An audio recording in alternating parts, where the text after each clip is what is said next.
Hi everyone, welcome back to my channel. I know it's been a long time. I'm sorry to say my grandson takes precedent over everything and anything that I'm doing. So he's getting the best of me right now and I'm super excited. You can't trade this for anything in the world. Anyway, so let's get back to business. So I've been away from Ghana now for a couple of months, right? And I'm excited about this new journey in my life, and not sure when I'm gonna go back to Ghana just yet. As I said, my grandson takes precedent over everything and anything that I'm gonna be doing. But in the meantime, I'm still working, right? I'm still working on my own things, still venturing out, doing different things. You know, I'm super excited. So, in case you haven't know or you don't know, I completed 2 additional books, right? So this particular book, which is Open Coconuts, I did that about 2 years ago. Was it 2 years? Yeah, maybe a year, 2 years ago. I finally got an opportunity to finish this book. And this particular book is about career building, you know, using your passion to create the business that you want to create, or create the income that you want to create. Anything, utilizing your passions and your goals to be beneficial for you moving forward in your life.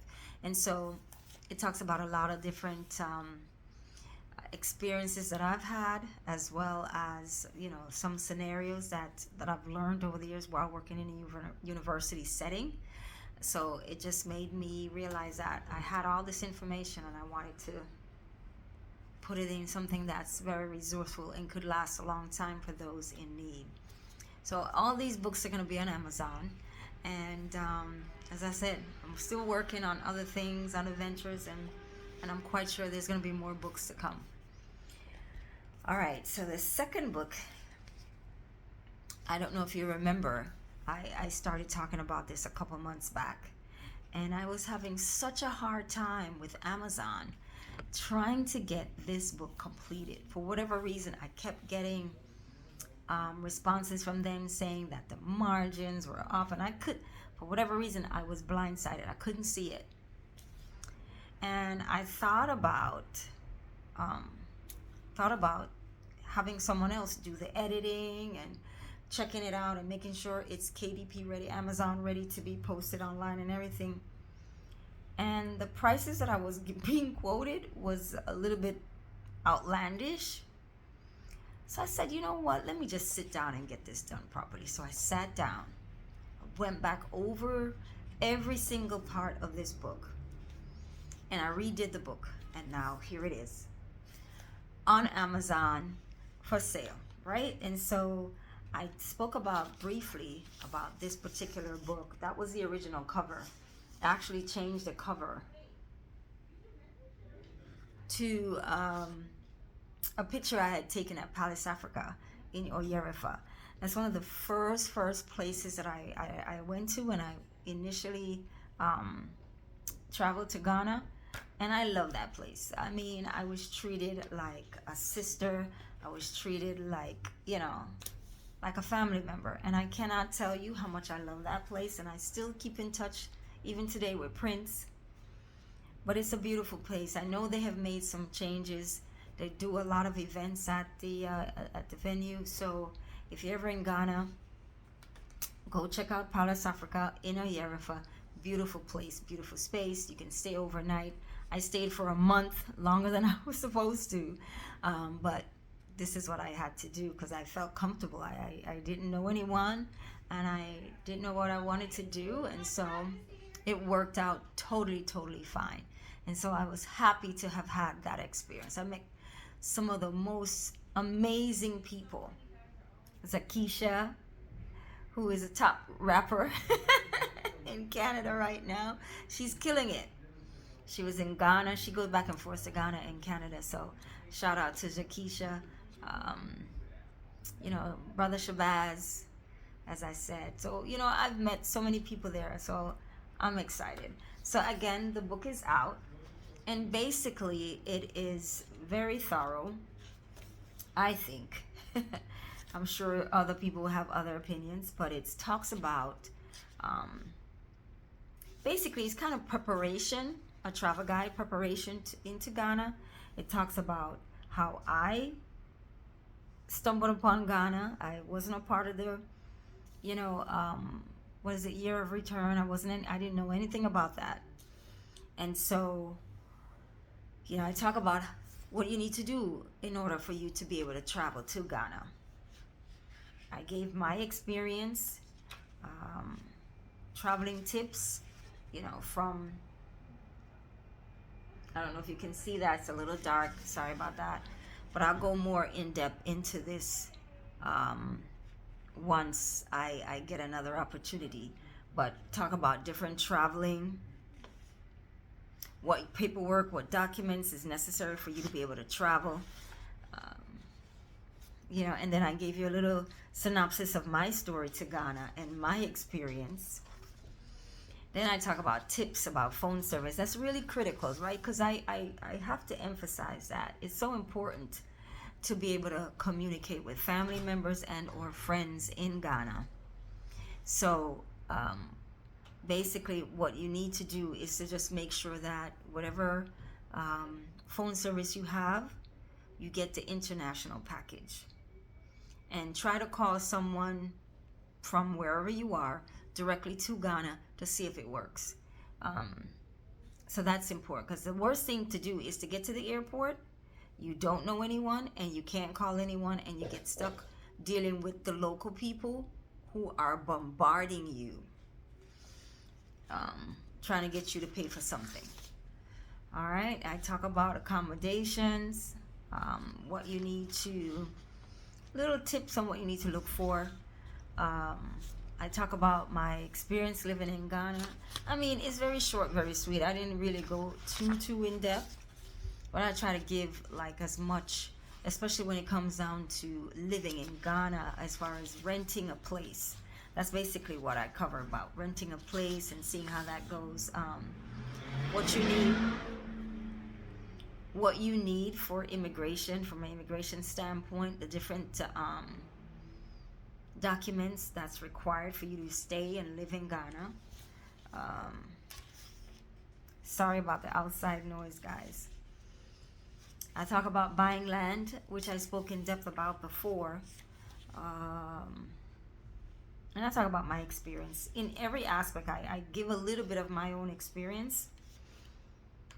And don't forget, guys, this book is not the end all be all, but you can always still reach out to me via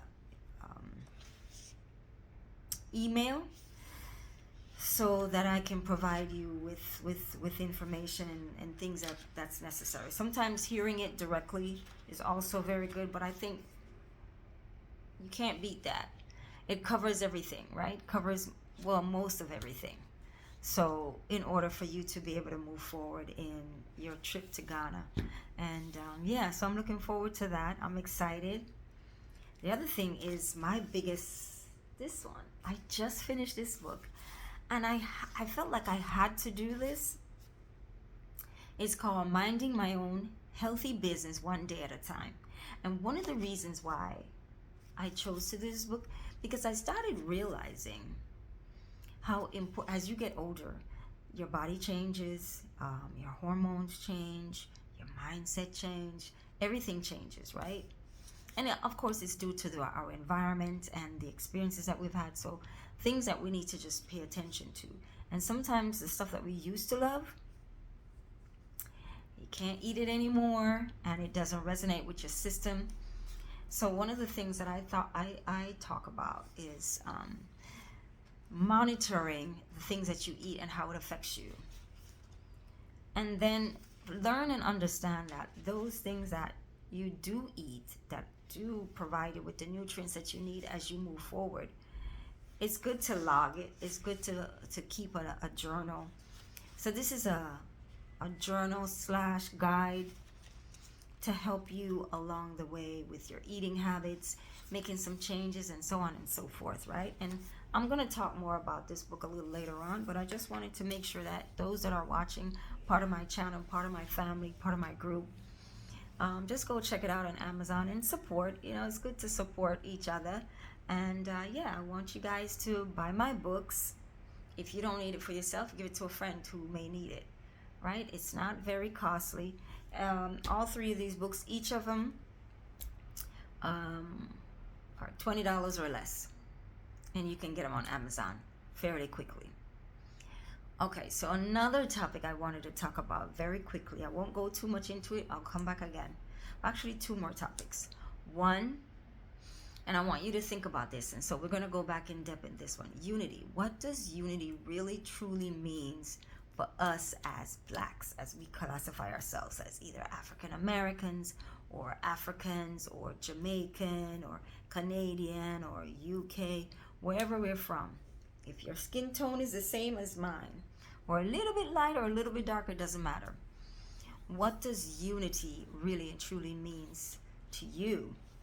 And how can other ethnicities, they don't seem to have a problem getting together and making things work. Yes, we've had more negative experiences occur with us in the past. However, times have changed and we can make a difference. And so I need you to answer that question in my inbox. What does unity, in the comments section, what does unity really mean for us? It's a topic that we've been sidelining here and there, dancing around, and everybody always says the same thing. We need to come together, we need to unite.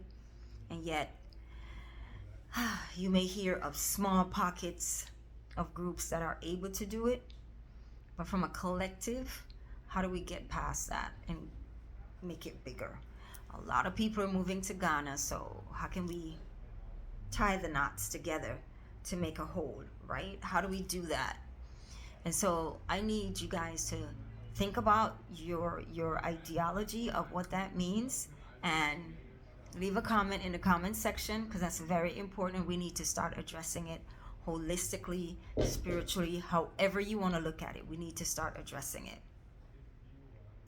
The other topic, which I'm going to be talking about more in depth, is when someone passes away in a foreign country, a family member passes away in a foreign country, what do you have in place to first secure the body?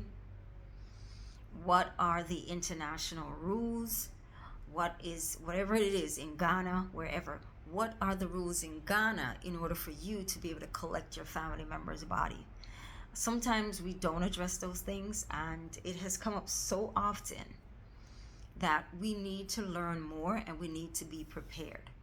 A lot of people, as I said, are moving to Ghana, and yet we don't know a lot of the rules pertaining to issues as in family members passing away. What does that mean? So I'm going to address those issues, and I want us to talk more about it. So also leave in the comment section your thoughts on that. And I'm going to try to gather more information from a friend of mine in Ghana, to find out more. And then I'm going to come back and we're going to talk about it some more. All right, guys. Well, thank you for always supporting me in all my endeavors. Please don't forget to go out, buy the book about your health, read it, follow through, make your notes, make some practice, be consistent, stay healthy, stay strong, and I'll see you in the next video, right? So this one is, don't forget, minding my own healthy business one day at a time. Open coconut, food for thought. Is a resource guide for setting goals and planning for your future. And of course, one-way ticket to Ghana. All right, don't forget. Looking forward to your support. I can't wait. I'm excited. I want to talk more about each and every one of these books. I'm going to talk more about Ghana again, because that's a big deal for a lot of people. And I want to make sure that when you leave from the United States to go to Ghana, you have all the details and information that you need to support your venture. All right. And again, don't forget my name, Audrey Appleby. And don't forget Amazon. All 3 books are on Amazon. And look out for more books from me. You never know. Might be a thing while I'm here. working with my grandson. He's such a beauty. All right, guys. Thanks. See you next time.